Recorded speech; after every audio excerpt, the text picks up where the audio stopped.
बिस्मिल्लाहिर्रहमानिर्रहीम। अस्सलाम वालेकुम नाज़रीन, मैं इमरान ख़ान, आप देख रहे हैं मेरा यूट्यूब चैनल। नाज़रीन, MQM पाकिस्तान की एक अलग जमात के बाद जो MQM लंदन का एक नाम आया, अब MQM लंदन के जो तराने थे वो भी अपडेट कर दिए गए और MQM लंदन की जो सरगर्मियाँ हैं वो भी कराची में अब बदस्तूर बढ़ती जा रही हैं। क्या आया इनको किसी की इजाज़त मिली है तब ये एक्शन हो रहा है, या ये किसी को बताना चाह रहे हैं कि हमारे साथ अभी भी अवाम है, या किसी की मर्ज़ी से हो रहा है? क्या मामूलात हैं, इन मामूलात में के बारे में हम बात करते हैं। सबसे पहले जो बात करते हैं कि अल्ताफ़ हुसैन की वही पुरानी सियासत। अल्ताफ़ हुसैन साहब के जो कारकुनान थे, जो MQM लंदन से अभी जाने जाते हैं, अल्ताफ़ हुसैन साहब के जो पुराने सॉन्ग थे, जो जिसको पार्टी के तराना कहा जाता है, उसमें जितना अल्ताफ़ हुसैन के बारे में था, गरीबों का साथी, मज़लूमों का साथी अल्ताफ़ हुसैन, अब उन चीज़ों को अपडेट करके एक नए तरीके से गाने बना दिए गए हैं। और इनके ये तराने जो हैं, अल्ताफ़ हुसैन ने अपने कारकुना, आपको पता है ये जो तराने होते हैं, चाहे ये हमारे पाकिस्तान का तराना हो, चाहे ये किसी पार्टी का तराना हो, ये जो तराने होते हैं, ये जो कारकुनान, जो आवाम होती है, उनको मज़बूत करने के लिए होते हैं। अब पाकिस्तान के जितने तराने अगर वो आप सुने, अफ़वाज पाकिस्तान के तराने या हमारे पाकिस्तान की आज़ादी के तरह, उसमें हम लोगों को एक जज्बा मिलता है कि हम एक आज़ाद मुल्क हैं और हमें खुशी होती है और अंदर से इंसान अपने आप को मजबूत समझता है। तो इसी तरह जो पार्टी की आदत होती है, जो ये इनके जो सॉन्ग रिलीज़ होते हैं, तो इसमें भी अब जैसे पाकिस्तान पीपल्स पार्टी का जो मशहूर है ज़माने का, जो इनका तराना बेनज़ीर का, तो उसमें जब वो लोग सुनते हैं, लोगों को सुरूर आता है, लोगों को बेनज़ीर की यादें ताज़ा लोगों को लिए होती हैं। इसी तरह जब इमरान ख़ान के जो गाने हैं, उनमें जो लोग इमरान ख़ान की याद ताज़ा करते हैं, नवाज़ शरीफ के, बहुत सारी हर पार्टीज़ के अपने अपने गाने हैं, अपने अपने उन्होंने तराने बनाए होते हैं। इसी तरह MQM पाकिस्तान के जो MQM पहले पूरी MQM थी, उसमें भी बहुत से ऐसे सॉन्ग थे जिनमें लोग इंजॉय भी करते थे और लोगों के दिलों में एक जज्बा भी पैदा होता था कि हम एक कौम है। इसी तरह अब ये बाज़ जगहों पे MQM लंदन के गाने चलाए जा रहे हैं, लेकिन इनके ऊपर कोई एक्शन नहीं लिया जा रहा। और इसके साथ जो कराची की सड़कों पे वॉल चेकिंग हो रही है MQM लंदन की, जिसमें अल्ताफ़ भाई के नारे लिखे जा रहे हैं, गरीबों का साथी, मज़लूमों का साथी अल्ताफ़ हुसैन, ये तमाम तर मामूलात उस वॉल चेकिंग में लिखे जा रहे हैं। अब बात यह है कि आने वाला जो वक्त है, यो मई जून, क्या इस मई जून में कुछ हलचल होने वाली है कराची की सियासत में? क्या अल्ताफ़ हुसैन को कुछ उम्मीद है कि अल्ताफ़ हुसैन के लिए कुछ जगह बन रही है जिसकी वजह से इस तरह, या ये अल्ताफ़ हुसैन इस चीज़ से लाइल्म है? इस चीज़ का अभी कन्फर्म पता नहीं है कि ये अल्ताफ़ हुसैन के कहने पे किया जा रहा है या अल्ताफ़ हुसैन को बग़ैर बताए ये तमाम तर चीज़ें हो रही हैं। हो सकता है कि वो जो कारकुनान हैं उनकी ये मोहब्बत हो, वो अपने कायद की मोहब्बत के लिए वॉल चेकिंग कर रहे हैं, या जहाँ कहीं सॉन्ग लग रहे हैं, हो सकता है अल्ताफ़ हुसैन इस चीज़ से लाइल्म हो। ऐसा भी हो सकता है, क्योंकि बाज़ ऐसी चीज़ें होती हैं जिससे क़यादत को पता नहीं होता, कारकुनान जोश में आके कर देते हैं। अक्सर ऐसा होता है कि कारकुनान जो होते हैं वो अपने एक दिल लगी के लिए, अपने कायद की मोहब्बत के लिए बहुत से ऐसे इक़दाम कर जाते हैं जो काफ़ी खुशाइन भी होते हैं, और काफ़ी ऐसे होते हैं कि जो खुशाइन नहीं होते, जिनके लिए बाद में क़यादत को वो अंजाम भुगतना पड़ते हैं। तो ये भी वही मसाइल मेरी नज़र में, तो जो मैंने अभी तक अपडेट हासिल की हैं, जो यूट्यूब वगैरह पे बाकी तमाम मामूलात में, कि ये जो अपडेट हैं ये ऐसी हैं कि इसमें ये हो सकता है कारकुनान ने अपनी मर्ज़ी से किया हो, इसमें किसी क़यादत का इन्वॉल्व होना मुश्किल हो सकता है कोई रहनुमा इसके अंदर दखल अंदाज़ी ना किए हो सकता है कि कोई मुकामी रहनुमा जिनको अल्ताफ़ हुसैन से ज़्यादा मोहब्बत हैं, उन लोगों ने ये कोई हरकत की हो, वरना ऐसा लग नहीं रहा कि अल्ताफ़ हुसैन के कहने पे किया हो। क्योंकि अल्ताफ़ हुसैन, आपको पता है, जब वहाँ बैठे हुए हैं और गाए बगाए अल्ताफ़ हुसैन एक ही लफ्ज़ कह रहे हैं कि उनको तो इजाज़त ही नहीं मिल रही और वो अपने मुकदमात से फ्री नहीं हो रहे। अभी उनका जो जायदाद का मुकदमात है वो लगे हुए हैं, उसके बाद और तमाम उनके मामूलात के मुकदमात शुरू हैं जो उनके पास बरतानिया में भी हैं, तो वो तो उनमें बिज़ी हैं, उनके पास तो अब वक्त ही नहीं है कि वो जो पहले मुसलसल बयानात दे रहे थे, रोज़ यूट्यूब वगैरह पे ऑनलाइन आते थे, वो भी अभी कम हो गए हैं कि वो अपने जो उनके केसेस हैं उनके लिए वो अपने वकला की टीम से मुलाकात, इसमें इनका दिन गुजर बसर हो जाता है।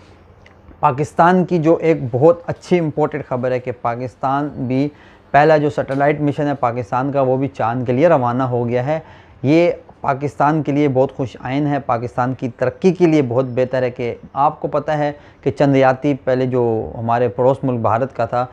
वो गया था, अब पाकिस्तान ने ये कदम उठाया है। लेकिन अब अगर देखा जाए, इंडिया की बात की जाए तो इंडिया से जो ख़बरें आ रही हैं, जो इंडिया के लोग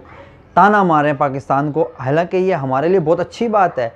कि ये देखिए ये नकल नहीं है, अच्छी बात है कि अगर इंडिया चला गया हम भी जा रहे हैं, बहुत अच्छी बात है। लेकिन इंडिया के जो जितने भी एंकर हैं, जितने भी वहाँ सियासी पॉइंट स्कोरिंग वाले हैं, वो तमाम के तमाम यही कह रहे हैं कि हमें देख के हमारी नकल करके पाकिस्तान ने ये इकदाम उठाया। देखें ये इकदाम अगर पाकिस्तान कोई अच्छा बेहतरीन इकदाम उठाए, उसको देख के अगर कोई चाइना, अमेरिका, जापान, रूस या कोई भी मुल्क अगर उठा ले, तो इसका मतलब ये नहीं कि यार उन्होंने सिर्फ हमारी नकल ही किया, हम उस पर बड़े बन के बैठ जाए कि हमारी नकल किया है। बहुत अच्छी बात है, चलो हमारे को उन्होंने फोकस किया है, जो हम बेहतर काम कर रहे हैं वो दूसरा मुल्क बेहतर काम कर रहा है। तो अगर इंडिया ने ये चीज़ करी, अगर हम कर रहे हैं तो उसमें नकल क्या है, हम भी बेहतरी के लिए आगे जाएंगे ना। मोदी साहब खुद ही बोलते हैं कि मैं पाकिस्तान को दावत देता हूँ, आओ महंगाई के लिए हम एक जंग लड़ते हैं, महंगाई ख़त्म करते हैं, महंगाई के ख़िलाफ़ जंग लड़ते हैं, दहशतगर्दी के ख़िलाफ़ जंग लड़ते हैं, मईशत के लिए जंग लड़ते हैं कि मईशत हमारी बेहतर हो। तो आपने अगर ये जंग लड़ी, आपने सैटेलाइट चाँद पे लेके गए और चंद्रयान आपका चाँद पे गया, अगर हमारा मुल्क जा रहा है, हमारा कोई पाकिस्तानी जा रहा है, कोई साइंसदान जा रहा है, तो आप पूरी इंडियन मीडिया को इस चीज़ की तकलीफ़ क्यों हो रही है? मसला ये है कि इंडियन मीडिया को तकलीफ़ इस वजह से है क्योंकि उनको पता है कि पाकिस्तान तरक्की कर रहा है, इस वजह से उनको ये तकलीफ़ हो रही है कि वो अब उनको ये दुख हो रहा है कि पाकिस्तान इस तरह कैसे चला गया, अब उनके लिए परेशान कौन मराइल है। लेकिन बहुत अच्छी बात है, बेस्ट ऑफ लक हमारे उन तमाम साइंसदानों को, इन तमाम पूरी टीम को हम दिल की गहराइयों से दुआ गो इनके लिए, अल्लाह इनको तरक्की दे के मुल्क की तरक्की के लिए अगर ये टीम इतना अच्छा काम कर रही है तो बहुत बेस्ट ऑफ लक। और इसके साथ साथ जो अभी हुकूमत की जो सियासत में जो चेंजिंग हुई है, उसमें अभी वज़ीर आला सिंध और गवर्नर सिंध जो हैं, इनकी तैनाती अभी रुकी हुई है क्योंकि इनकी चेंजिंग अभी नहीं हुई। किस वजूहत से? क्योंकि आपको पता है कि पाकिस्तान MQM पाकिस्तान जो है वो पाकिस्तान पीपल्स पार्टी के साथ भी बहुत आगे तक चली गई है और मुस्लिम लीग नून के साथ तो वो उनकी हम जमात थी कि उनको वोट दिया और उनके साथ रहने का उन्होंने माजी में तयन किया है। मुस्तफ़ा कमाल साहब ने उससे ब्रीफिंग दी है, खालिद मकबूल सिद्दीकी ने भी दी है। अब कमरान टसूरी जो हैं ये अभी आउट नहीं हुए, इसकी वजूहत यही हैं कि MQM जो है वो पाकिस्तान पीपल्स पार्टी के हाथों बिकने वाली है। उसकी वजूहत क्या है? क्योंकि इन्होंने जो बेलौस खिदमत पाकिस्तान पीपल्स पार्टी की है वो आप लोगों के सामने है। गवर्नर सिंध MQM पाकिस्तान का होने के बावजूद MQM के मसाइल हल नहीं हो रहे। गवर्नर सिंध कराची के रहने वाले हैं, गवर्नर सिंध खुद एक मुहाजिर हैं। गवर्नर सिंध ने कराची वालों के लिए क्या आवाज़ उठाई? गवर्नर सिंध साहब ने सिर्फ कराची वालों को रमज़ान में समोसे और पकोड़े दिए, उन्होंने कोई आवाम के लिए भलाई वाला काम तो नहीं किया। अगर वो भलाई वाला काम करते, आवाम की खिदमत करते, आवाम बिलखुसूस कराची के डोमिसाइल के मसाइल के बारे में आवाज़ उठाते, हम खुश हो जाते कि गवर्नर साहब ने बेहतर इकदाम उठाया। लेकिन गवर्नर साहब, मुस्तफ़ा कमाल साहब, जितने भी दीगर लोग हैं जो असम्बली में भी बैठे हुए हैं, अब इन लोगों को सांप सूंघ गया है और ये अब कराची के मसाइल के बारे में बिल्कुल बात नहीं करते। इसकी वजूहत क्या? इसकी वजूहत यह है कि जो चीज़ इन लोगों को दरकार थी वो चीज़ इन लोगों को मिल गई। इन लोगों को चाहिए थी कुछ वजारतें, इन लोगों को चाहिए थी कुछ सीटें, वो MNAs और MPs की सीटें भी इनको मिल गई और वो तमाम वजारतें भी इनको मिल गई जिनके लिए ख्वाहिश थी इनकी।